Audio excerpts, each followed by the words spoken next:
आप सभी का स्वागत है हमारे चैनल पर। लेह विकास परिषद चुनाव में बीजेपी की ऐतिहासिक जीत हुई है। 26 सीटों में से 15 सीटें बीजेपी को मिली हैं और वहीं 9 सीटें कांग्रेस को मिली हैं।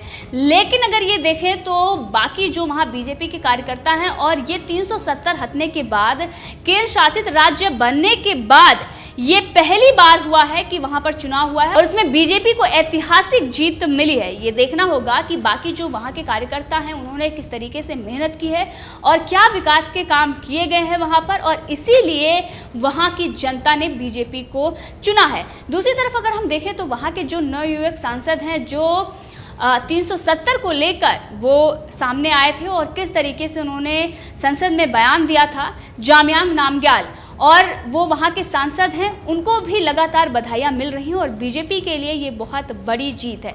लगातार इस पर जेपी नड्डा और बाकी जो बीजेपी के नेता हैं, कार्यकर्ता हैं, वो भी बधाई दे रहे हैं पूरे प्रदेश के कार्यकर्ताओं को। इसके साथ ही बीजेपी के जो हेड हैं और वहाँ के सांसद हैं जामयांग नामग्याल, उनको भी लगातार बधाइयां मिल रही हैं। तो ये बहुत बड़ी जीत है और इस पर जेपी नड्डा ने भी ट्वीट करते हुए कहा है कि और ये जो लेह में ऐतिहासिक जीत हुई है उसके लिए जामयांग नामग्याल को भी उन्होंने बधाई दी है और इसके साथ ही उन्होंने बीजेपी लद्दाख की यूनिट को भी बधाई दी है। और उन्होंने कहा कि जो फेथ है जनता का और बीजेपी के कार्यकर्ताओं का और जिस तरीके से जनता ने बीजेपी के साथ जो बीजेपी पर विश्वास दिखाया है उसके लिए भी वो आभार उन्होंने प्रकट किया है। इसी के साथ जो वहाँ की जनता है वो भी खुश है और इसी को लेकर बीजेपी के कार्यकर्ता लगातार ट्वीट कर रहे हैं। एक कार्यकर्ता ने ट्वीट किया है, अनुच्छेद 370 के समाप्त होने और लद्दाख के केंद्र शासित प्रदेश बनने के बाद पहली बार हुए लेह विकास परिषद के चुनाव में भाजपा को 26 में से 15 सीटों पर जीत दर्ज की है। टीम लद्दाख को बहुत बहुत बधाई। इसी के साथ डॉक्टर नितेश चंदेल बीजेपी ने भी ट्वीट किया। उन्होंने कहा है कि लेह लद्दाख में खिला बीजेपी का कमल। इसी के साथ राम माधव ने भी ट्वीट किया, उन्होंने इसकी जानकारी दी और बधाई भी दी है। जामयांग नामग्याल ने भी ट्वीट करते हुए उन्होंने बधाई दी है बीजेपी को और पूरे यूनिट को। इसके साथ ही जितने भी कार्यकर्ता थे और बाकी जो वहां पर लीडर हैं, प्रधानमंत्री Narendra Modi, Amit Shah, JP Nadda, BJP India, Arun Singh BJP, Ram Madhav, Kiran Rijiju और इसके साथ ही किशन रेड्डी को उन्होंने बधाई दी है और ये जो जीत हुई है ये ऐतिहासिक रही है। और वहीं दूसरी तरफ कश्मीर में महबूबा मुफ्ती को बड़ा झटका लगा है।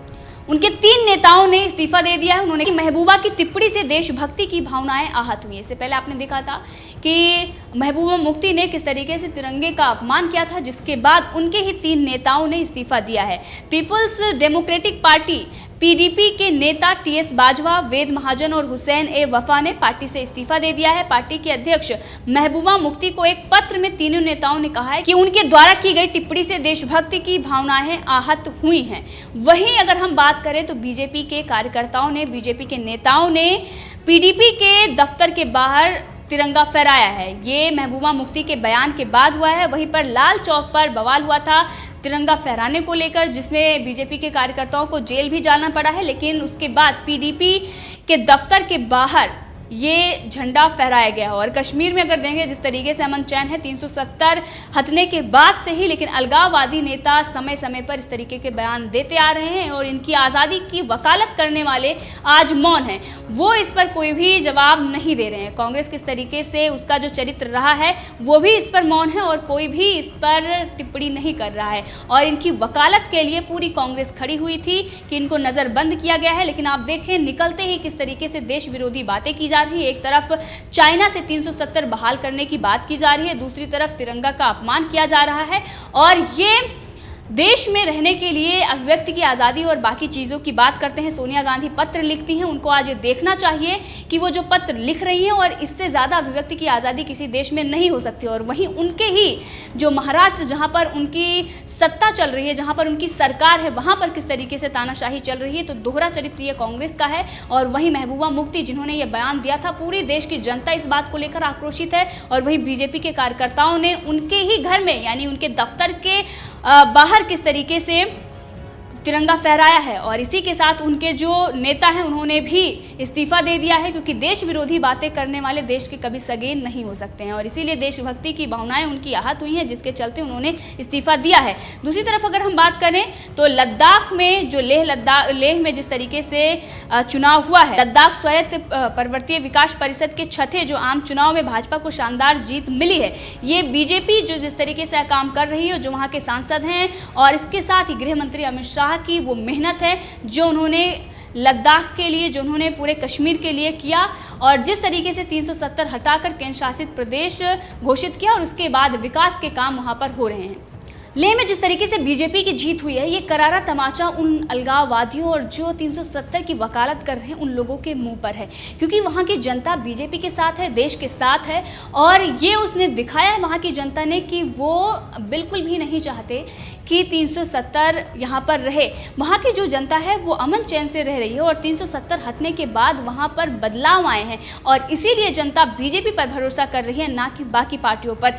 ये कांग्रेस को भी देखना होगा और बाकी जो पार्टियां वहाँ पर चुनाव लड़ रही थी उन लोगों को भी देखना होगा कि वहाँ की जनता किसे चुन रही है। बात करें अगर पीडीपी और बाकी जो चाहे फारूक अब्दुल्ला हो या फिर महबूबा मुफ्ती हैं जो इस तरीके से बयान देते हैं, उनको लेकर ऐसे लोगों की अगर हम बात करें, बाकी जो देश हैं जहाँ वो वकालत करते हैं, अरब देशों की अगर वो बात करते हैं, वहाँ के अगर कानून की बात करें, वैसा ही कानून हमारे देश में होता तो आज कुछ और होता। वहीं अगर हम बात करें महाराष्ट्र की, महाराष्ट्र में जिस तरीके से तानाशाही चल रही है, यही बात अगर महाराष्ट्र की सरकार की आलोचना में की गई होती तो आज कांग्रेस, एनसीपी और महाराष्ट्र के जो गवर्नमेंट में शिवसेना बैठी हुई है वो किस तरीके से सुलूक करते और वहाँ पर विशेष अधिकार हनन भी प्रस्ताव पेश हो जाता है। लेकिन बाकी जो पार्टियां हैं, बाकी जो देश में जिस तरीके से आज प्रधानमंत्री नरेंद्र मोदी की जो सरकार चल रही है, उन्होंने इतनी अभिव्यक्ति की आजादी दी हुई है कि इन लोगों पर कोई कार्रवाई भी नहीं हो रही है, जबकि एफआईआर दर्ज की गई है। लेकिन ऐसे लोगों को जेल में डालना होगा, ये जनता मांग कर रही है, क्योंकि ऐसे लोग जो देश को तोड़ने की मंशा रखते हैं, जो चाइना देश के दुश्मन के साथ खड़े रहते हैं, इनको देश में रहने का कोई हक नहीं है। ऐसे लोगों को जो दुश्मनों के साथ खड़े रहते हैं और देश को तोड़ने की बात करते हैं, वो देश के सबसे बड़े गद्दार होते हैं। अब जब पीडीपी के 3 नेताओं ने इस्तीफा दिया है तो ये देखना होगा कि पीडीपी के अध्यक्ष महबूबा मुफ्ती ने 14 महीने के बाद जब वो रिहा हुई हैं नज़रबंदी से, तो वो किस तरीके से प्रेस कॉन्फ्रेंस करती हैं और वो तिरंगे का अपमान करती हैं। बाकी जो इसमें है, कांग्रेस जो समर्थन में खड़ी हुई थी, जो वकालत कर रही थी, जो अभिव्यक्ति की आज़ादी की बात कर रही थी, जो स्वतंत्रता की बात कर रही थी, आज उसे ये चीज़ नहीं दिखाई दे रही। महबूबा मुफ्ती ने कहा था कि जब तक जम्मू कश्मीर को लेकर पिछले साल 5 अगस्त को संविधान में किए गए बदलाव को वापस नहीं ले लिया जाता, तब तक उन्हें चुनाव लड़ने अथवा तिरंगा थामने में कोई दिलचस्पी नहीं होगी।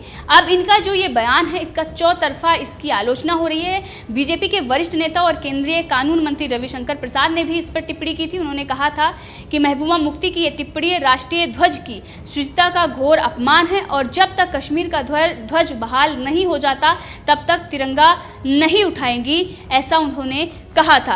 अब इसको लेकर बहुत सारे ऐसे जनता के भी ट्वीट आ रहे हैं, जनता के भी कमेंट आ रहे हैं और उनका ये कहना है कि ये हैं आतंक परस्त नेता जिसे पाकिस्तान और वहाँ पल रहे आतंकियों से बेहद मोहब्बत है।